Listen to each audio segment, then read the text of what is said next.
कभी देश के शीर्ष अरबपतियों में शामिल रहे अनिल अंबानी अब कंगाल हो चुके हैं। अनिल अंबानी की ये हालत महज 2-4 सालों में नहीं हुई, बल्कि पूरे 12 सालों में उन्हें एक के बाद एक झटके लगे, जिसके बाद उनका ये हाल हुआ।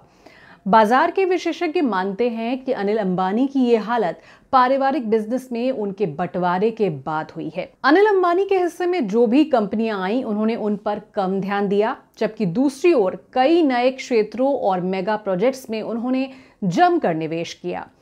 खराब कारोबार की वजह से एक के बाद एक उनकी कंपनियां डूबती चली गईं।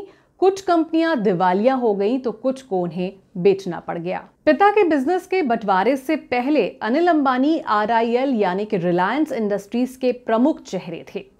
जिम्मेदारियों का तब वहां पर बंटवारा हुआ तो अनिल अंबानी ने RIL के लिए दुनिया भर के मेगा प्रोजेक्ट्स के लिए फंड्स इकट्ठा करना शुरू किया था, जबकि मुकेश अंबानी RIL के चेयरमैन बने। अनिल अंबानी को सरकार और मीडिया को मैनेज करने का काम दिया गया। अनिल अंबानी जब राज्यसभा के सांसद बने तो उनका राजनीति में कदम रखना मुकेश अंबानी को पसंद नहीं आया।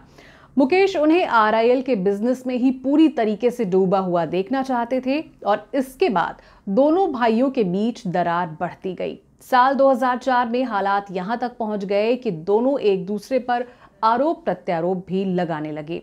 दोनों भाइयों के बीच बढ़ते विवाद को देखते हुए उनकी मां कोकिलाबेन सुलेह के लिए आगे आईं। अनिल अंबानी को परिवार के व्यवसायिक बंटवारे के बाद 2005 में टेलीकॉम इंफ्रास्ट्रक्चर और फाइनेंशियल सर्विसेज का बिजनेस मिला। बंटवारे के बाद अनिल अंबानी कई मेगा प्रोजेक्ट्स को लेकर बहुत ज्यादा महत्वाकांक्षी दिखे। इसके लिए उन्होंने भारतीय बैंकों से खूब लोन ले लिया। अनिल अंबानी साल 2006 से 2008 के बीच देश के सबसे बड़े इंफ्रास्ट्रक्चर प्रोजेक्ट की बोली को लेकर व्यस्त थे। इसमें दादरी में गैस आधारित mega power project, metro train, कोयला आधारित मेगा पावर प्रोजेक्ट्स भी शामिल थे। अनिल अंबानी ने एंटरटेनमेंट बिजनेस में भी बड़े पैमाने पर निवेश करना शुरू कर दिया। उन्होंने Hollywood film maker Steven Spielberg की कंपनी ड्रीम वर्क्स को $83.5 करोड़ में खरीद लिया। साल 2007 में अनिल अंबानी ने रिलायंस पावर के शेयर को बिक्री के लिए लॉन्च किया। ज्यादा प्रीमियम के बावजूद निवेशकों ने इसमें जोरदार उत्साह दिखाया। कंपनी के शेयरों की बिक्री और रिलायंस पावर की लिस्टिंग से अनिल अंबानी देश के अरबपतियों की लिस्ट में टॉप में शामिल हो चुके थे।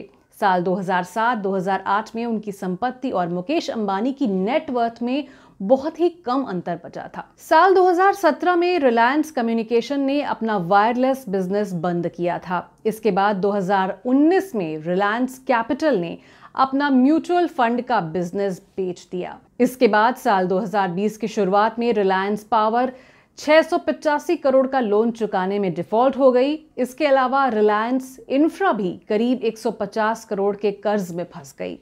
इस तरह अनिल अंबानी को एक के बाद एक झटके मिलते चले गए। जुलाई 2020 में करीब 2900 करोड़ का बकाया लोन नहीं चुकाने पर यस बैंक ने अनिल अंबानी ग्रुप का हेडक्वार्टर पर कब्जा कर लिया।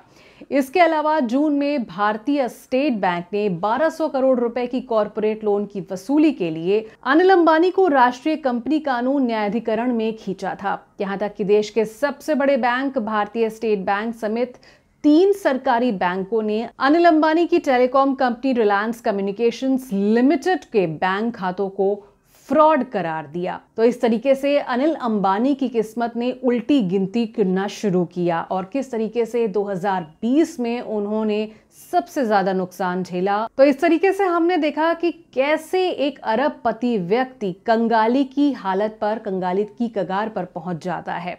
12 साल लगे उनको इस हालत में पहुंचने पे। धीरे धीरे उनका सेटबैक होना शुरू हुआ था और उनको एक के बाद एक नुकसान होते गए और अरबपति से वो कंगाली के कगार पर आ गए। इस विषय में आपकी क्या राय है, हमारे कमेंट सेक्शन में कमेंट्स के जरिए बताना मत भूलिएगा। फिलहाल के लिए हमें दीजिए इजाजत। नमस्कार।